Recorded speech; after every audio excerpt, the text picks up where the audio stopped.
여러분들 사도행전 9장 1절에서 5절을 보면요. 사울이 누굽니까? 바울로 변화되기 전에는 그리스도인들을 체포하기 위해서 다메섹 도상으로 내려가는 도중에 갑자기 하늘로부터 내려오는 빛과 음성이 있었습니다. 저를 둘러 비치는 그런 빛을 보고 땅에 엎드려져서 있는데 하늘에서 음성이 들리잖아요. 사울아 사울아 어찌하여 내가 나를 핍박하느냐라고 하는 음성을 듣게 됩니다. 그때 사울은 두려워 떨면서 땅에 엎드린 채 주여 위시오니까 내가 당신을 위해서 무엇을 하기를 원하시나이까라고 물었는데 이 두 가지 질문에 대한 응답이 하늘에서 떨어집니다. 나는 내가 핍박하는 예수다라고 하는 주님의 음성이 들려왔습니다. 이 본문의 두 가지 질문은 2000년 전에 있었던 사울뿐만이 아니라 21세기를 살아가는 이 세상에 사는 우리를 포함한 모든 인간들에게 있어서도 가장 중요한 질문이라고 하는 것을 생각을 해야 됩니다. 그런데 에레미야 10장 23절에 보게 되면 에레미야는 지혜로운 사람은 지혜를 자랑하지 말고 힘 있는 사람은 자기의 힘을 자랑하지 말고 부유한 사람은 자기의 부를 자랑하지 말라라고 하는 말씀이 있습니다. 이 말씀의 의미는 우리가 이 어렵고 험난한 세상에서 우리들의 노력으로는 성공할 수가 없고 오직 하나님께서 당신의 뜻을 보여주시고 우리가 하나님의 뜻에 순종해야만 우리의 원함이 이루어지게 되고 성공하게 된다는 교훈을 주고 있다고 하는 것을 우리는 인식을 해야 될 줄로 믿습니다. 오늘 설교 본론의 첫째로 하나님께서 우리들에게 하나님의 뜻을 나타내시는 데는 하나님의 목적이 있음을 생각을 해 보겠습니다. 우리 다 같이 본문 6절을 한번 읽어 보겠습니다. 시작. 내가 일어나 성으로 들어가라. 행할 것을 내게 이를 자가 있느니라 하시매. 아멘. 사울에게 성으로 들어가라는 성경 말씀의 의미는 이미 하나님의 뜻이 사울에게 있다는 의미라고 생각을 해볼 수가 있습니다. 하나님께서는 우리가 목회자, 기술자, 사업가, 직장인 아니면 학생이 되든지 간에 우리를 위해서 세우신 하나님 당신의 뜻과 계획, 섭리는 당신의 자녀인 우리에게 꼭 알려주시기로 약속이 되어 있다라고 하는 말씀이라고 하는 것입니다. 그래서 에베소서 2장 10절을 보면은 우리들이 하나님과 아주 가까운 관계를 수립하면 하나님께서 우리들의 인생 여정이 어렵든지 기쁘든지 즐겁든지 간에 인도하시고 지도하시고 축복하시겠다고 약속하신 말씀이 기록되어 있는 것을 우리는 읽어볼 수가 있습니다. 여러분들 남편들이 여러 친구들과 있을 때 그 분위기에 도취되어서 주책 없는 수다를 떨다가 문득 아내를 쳐다보니 아내가 도끼 눈을 뜨고 있는 것을 보면 아이쿠 내가 무엇을 잘못했구나를 즉각 알게 되고 입을 다무는 경우가 없지 않아 있다라고 하는 것입니다. 제가 무슨 말씀 드리는지 여러분들 아실 줄로 압니다. 부부지간처럼 아주 가까운 관계에 즉 사랑하는 사이라면 말하지 않고도 서로 눈치를 통해서 대화할 수 있다는 말인 것입니다. 따라서 우리가 하나님과 아주 가까운 관계를 맺고 있으면 하나님께서 우리를 인도하시고 보호하시고 축복하신다고 말씀을 하고 계시는 것입니다. 이사야서 58장 11절 상반절에 보면요. 나 여호와가 너를 항상 인도하여 라고 하셨는데 이 말씀은 온 우주 만물을 창조하신 만물의 주권자이신 성부 하나님이 우리와 함께 계시고 또 우리의 모든 죄를 대속하신 예수 그리스도가 계시고 그리고 우리 마음속에 우리로 하여금 감동케 하시고 깨닫게 하시고 행하도록 격려하시는 삼위일체 중 성령이 임재하시고 계신다는 말씀이라고 하는 것입니다. 따라서 우리들은 이 사회 속에서 폭풍이 치는 캄캄한 망망대해에 나침판이 없고 방향 조절 키가 부러져 표류하는 배와 같은 존재가 아니라 우리들의 배후에 우리들의 삶을 위한 계획과 인도와 보호하시고 축복하시기를 원하시는 분이 하나님이신데 그 하나님이 우리와 늘 함께 계신다는 말씀인 것입니다. 사실 우리를 위한 하나님의 뜻은 크게 세 가지로 분류할 수가 있는데 첫 번째로 하나님의 주권적 뜻이라고 하는 것입니다. 이 세상에 하나님의 조절과 제어 밖에 있는 존재는 아무도 아무것도 없다는 의미인 것입니다. 사실 이 세상은 사탄이 왕노릇하는 것 같습니다. 사람들이 서로 시기하고 질투하고 미워하고 죽이고 빼앗고 사기를 치고 있으나 이 모든 것을 전체적으로 주관하시는 분은 우리 하나님이시고 언젠가는 이 세상 왕국이 하나님의 왕국으로 변화되는 것이 하나님의 주권적 뜻이라고 성경은 우리들에게 가르쳐 주고 있습니다. 그러나 신명기 29장 29절에 보면 오묘한 일은 우리 하나님 여호와께 속하였거니와 나타난 일은 영원히 우리와 우리 자손에게 속하였나니라고 하셔서 여러분은 하나님의 주권적 뜻을 믿고 하나님만 의지하고 살아가야 된다라고 하는 교훈을 주고 있습니다. 따라서 우리 하나님의 자녀들은 너무 촐랑대지 말고 모든 것을 하나님께 맡겨두시고 우리를 먼저 선택하신 하나님의 뜻에 의한 신비한 구원을 믿고 기다리시는 우리 모두가 되시기를 주님의 이름으로 축원합니다. 둘째로 하나님의 일반적인 뜻이 있는데 이 뜻은 우리 모두에게 있습니다. 이 뜻은 거짓말하지 말라, 도적질하지 말라, 싸우지 말라, 간음하지 말라, 사기치지 말라, 의롭게 살아라 등등입니다. 좀 더 구체적으로 예를 든다면 내가 그리스도인으로서 그리스도인과 결혼해야 된다는 것은 하나님의 일반적인 뜻이라고 말씀을 드릴 수가 있습니다. 하나님께서는 믿지 아니하는 여자와 결혼하는 것을 믿지 않는 남자와 결혼하는 것을 원치 않습니다. 성경에 보면 믿는 자와 믿지 않는 자는 동등하지 않다고 말씀하신 것을 우리는 기억할 수가 있습니다. 따라서 하나님의 일반적인 뜻은 내가 크리스찬이면 믿는 성도와 결혼하는 것이 일반적인 하나님의 뜻인 줄 믿는 우리 모두가 되어야 될 줄로 믿습니다.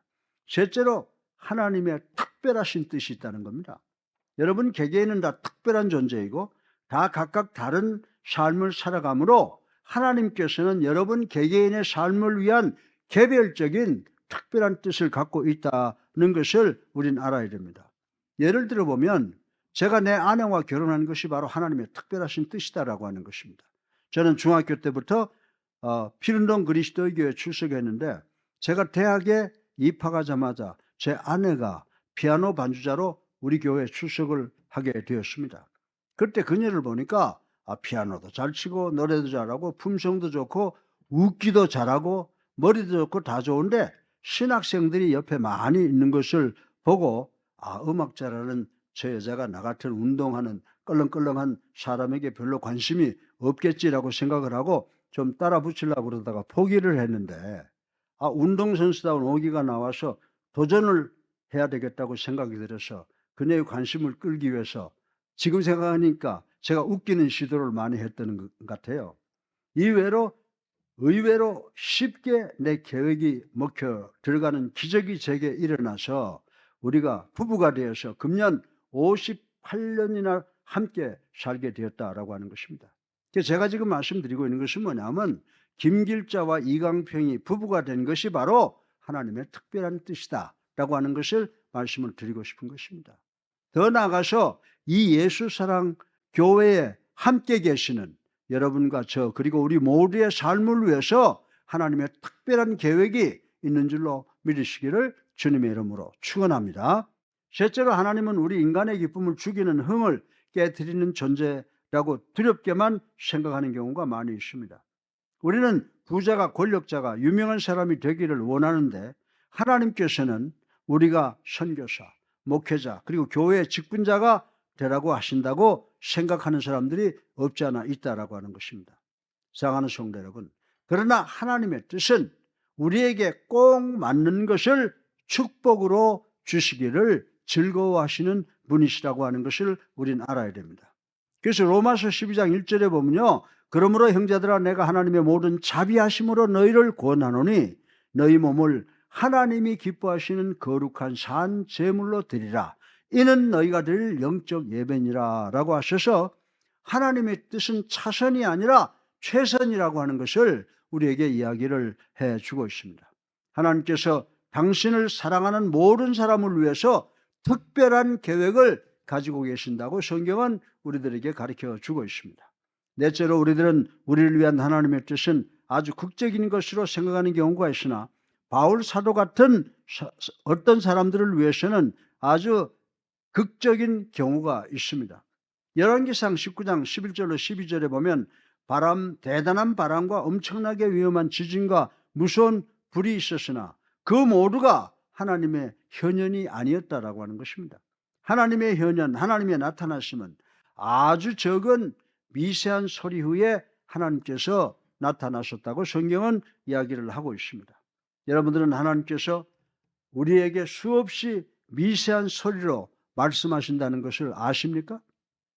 우리들은 왜 우리가 새벽 기도와 철야 기도의 시간에 목청을 다해 하나님께 부르짖고 통성 기도를 하고 그 다음은 전력을 다해서 귀를 기울이고 들어야 되는지 여러분 아십니까? 그렇지 아니하면 미세한 음성으로 우리에게 나타나시는 하나님의 음성을 들을 수 없고 놓치는 경우가 많이 있기 때문이라고 말씀을 드릴 수가 있습니다. 여러분들 미얀마 지진 보면 아시잖아요.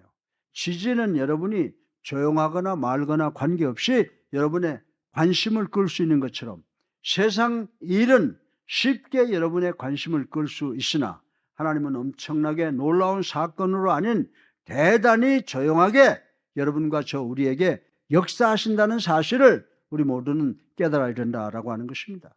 다섯 번째는 하나님의 특별하신 계획은 젊고 강하고 대단한 사람들에게만 나타나는 것으로 오해되는 경우가 많이 있습니다. 하나님의 특별한 뜻은 우리들이 과거에 누구였든 간에 우리들이 현재 무엇을 소유하고 있든 간에 어떤 사람이든지 간에 관계없이 우리들을 예수 그리스도의 이름으로 용서해 주시고 우리를 지켜주시고 축복해 주시는 분이 하나님이시라고 하는 것입니다. 여러분들 마태복음에 보면 베드로는 어떻습니까? 작은 비자 앞에서 떨면서 예수가 누군지 모른다고 3번씩이나 부인하고 끝내는 자기의 사랑하는 스승을 저주한 적이 있는 것을 우린 잘 알고 있습니다. 그러나 이 베드로에게 예수님께서 찾아오셔서 내가 나를 사랑하느냐? 라고 물으셨을 때 베드로는 너무 부끄러워서 직접적으로 대답을 못하고 내가 당신을 사랑하는 줄 당신이 아시나이다 라고 할 때 우리 주님께서 그러면 내 양을 먹이라고 제2의 기회를 주신 것을 우리 성경을 통해서 볼 수가 있습니다. 따라서 우리들은 내가 무명해서 너무 가난해서 너무 늙어서 하나님의 뜻을 받지 못할 것이라고 걱정하지 마시기를 바랍니다. 하나님은 누구에게나 제2의 기회를 주시는 분이신 줄로 믿으시기를 주님의 이름으로 축원합니다. 여섯 번째 오류는 하나님의 뜻은 언제나 숨겨져 있으므로 우리가 열심히 찾아야 되는 것으로만 알고 있으나 하나님은 당신의 뜻을 우리에게 숨기지 아니하시고 우리에게 당신의 뜻을 보여주시는 분이시라는 것입니다. 가끔 우리는 하나님의 뜻은 초등학교 때 소풍 가서 보물 찾기를 하는 것 같다고 생각하는 경우가 있는데 하나님의 뜻은 우리들이 찾아내는 것이 아니고 하나님께서 하나님의 뜻이 우리를 찾아낸다고 하는 사실을 우리는 알아야 된다라고 하는 것입니다. 따라서 하나님의 뜻은 우리들을 인도하시고 보호하시고 축복하시기 위해서 우리들에게 나타나는데 하나님의 목적이 있다는 것을 확실하게 믿는 우리 모두가 되시기를 주님의 이름으로 축원합니다. 둘째로 하나님의 뜻을 발견하기 위해서 우리 모두가 가져야 되는 3가지의 자세가 있음을 생각을 해보겠습니다.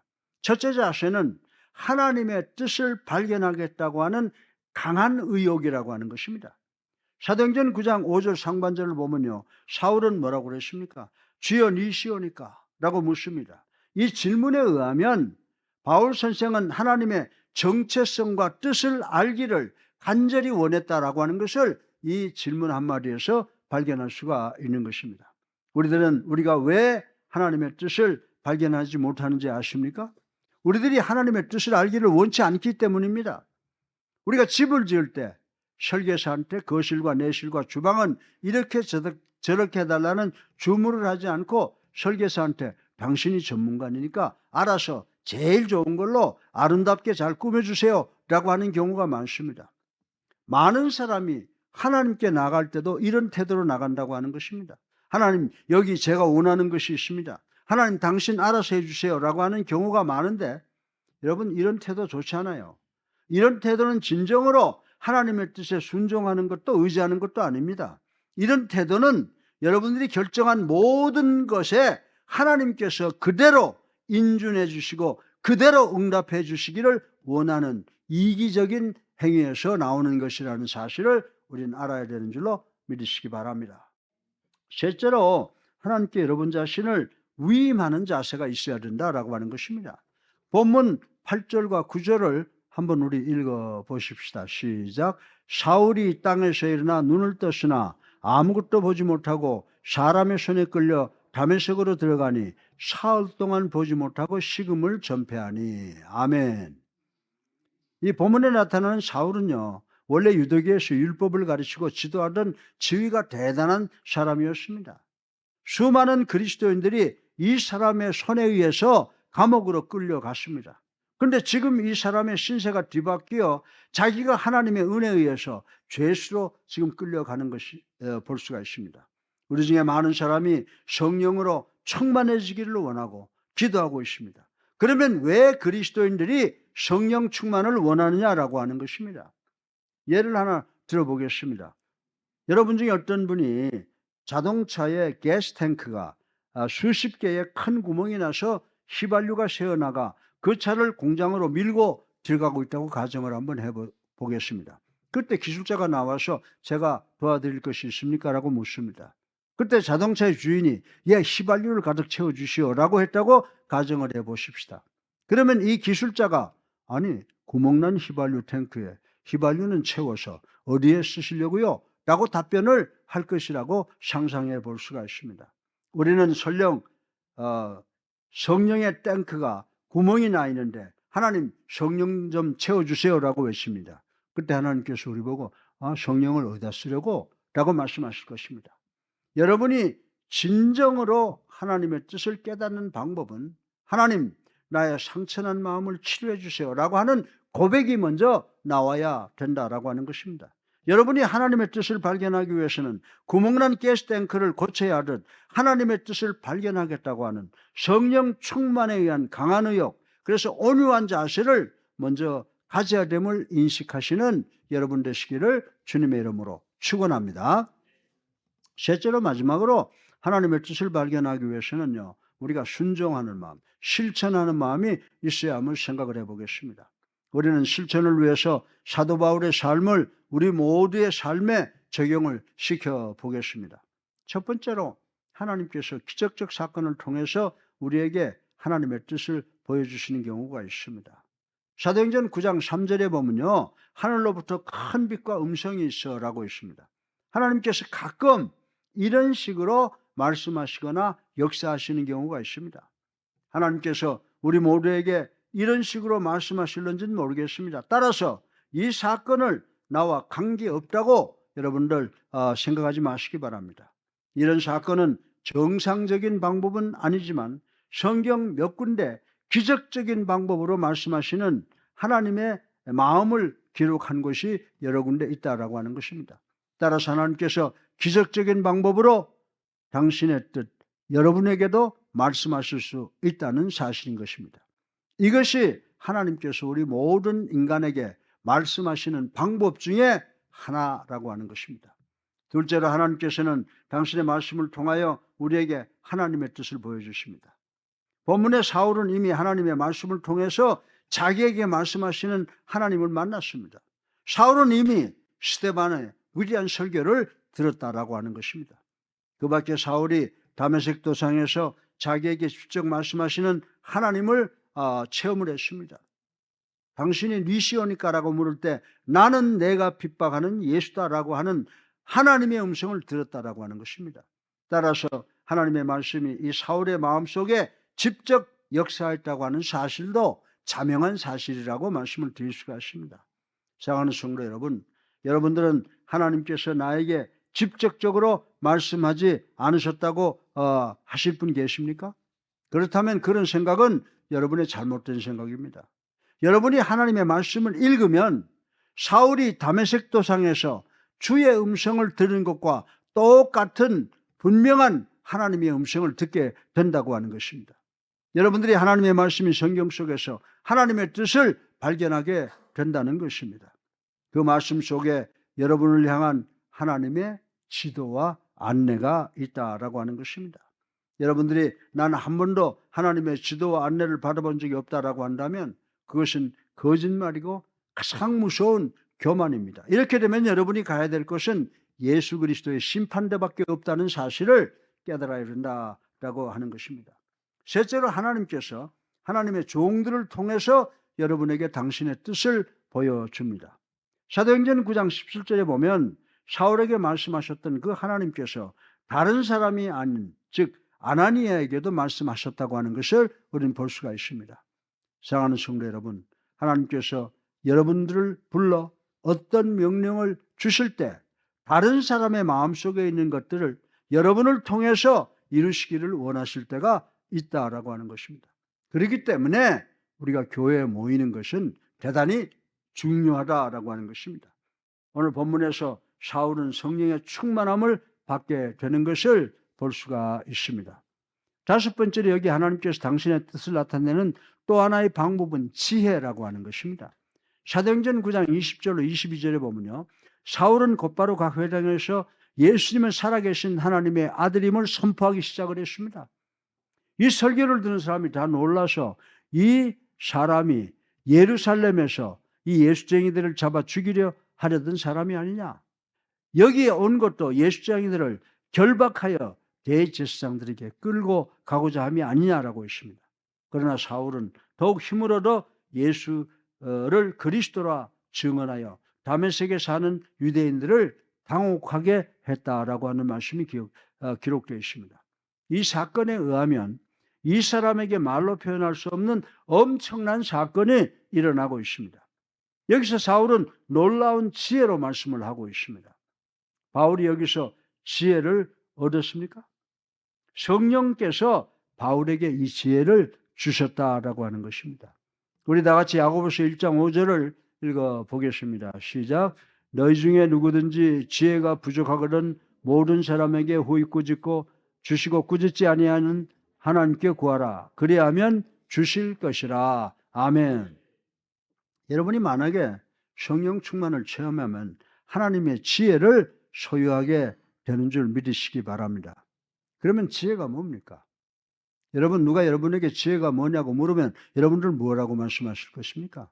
지혜는 모든 것을 하나님의 뜻대로 생각하는 것인 줄로 믿으시기 바랍니다. 지혜는 모든 것을 하나님의 시각에서 보는 것이다 라고 하는 것입니다. 지혜는 하나님의 말씀과 성령의 역사가 공작을 하나가 돼서 일하는 결과라고 하는 것을 우리는 깨달아야 된다라고 하는 것입니다. 그래서 여러분의 생각 즉 사고의 전 과정이 변화가 됩니다. 우리 주님께서 여러분에게 주님의 생각을 주신 이유가 무엇입니까? 사용하라고 하는 것인 줄로 믿으시기 바랍니다.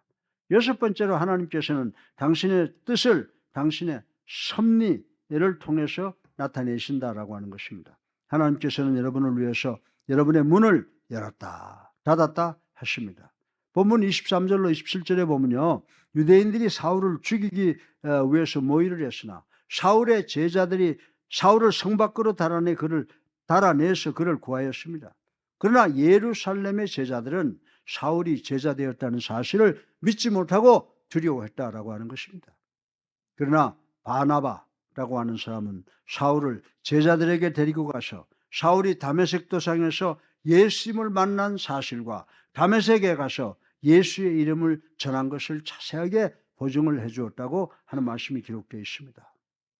사랑하는 성도 여러분, 잘 들으시기 바랍니다. 여기에 사울이라는 한 사람이 있었습니다. 이 사람은 주여 내가 당신을 위해서 무엇을 하기를 원하시나이까라고 물었습니다. 그런데 이 사람은 교회를 진멸하려 했고 그리스도인들을 살해하고 핍박하려 했던 죄인의 개수였다라고 하는 것입니다. 그러나 하나님께서 이 사울이라는 사람에게 첫 번째로 기적적 방법을 통해서, 둘째로 하나님의 말씀을 통해서, 셋째로 하나님의 백성들을 통해서, 넷째로 성령을 통해서, 다섯 번째로 지혜를 통해서, 그리고 여섯 번째로 하나님 당신의 섭리를 통해서 역사하심으로 당신의 종으로 극적인 변화를 일으키셨다라고 하는 것을 우리는 알아야 됩니다. 그래서 여러분들 사울이라고 하는 이름의 뜻이 뭔지 아세요? 큰 자라는 거예요. 점과 같은 이스라엘의 국가 종교인 그 유대교의 큰 사람이 우리 하나님에 의해서 변화되어서 우리 기독교에 와서 가장 적은 바울이 돼서 전 세계를 그리스도화 시키는 데 주인공이 됐다라고 하는 사실을 우리는 기억해야 되는 줄로 믿으시기를 주님의 이름으로 축원합니다.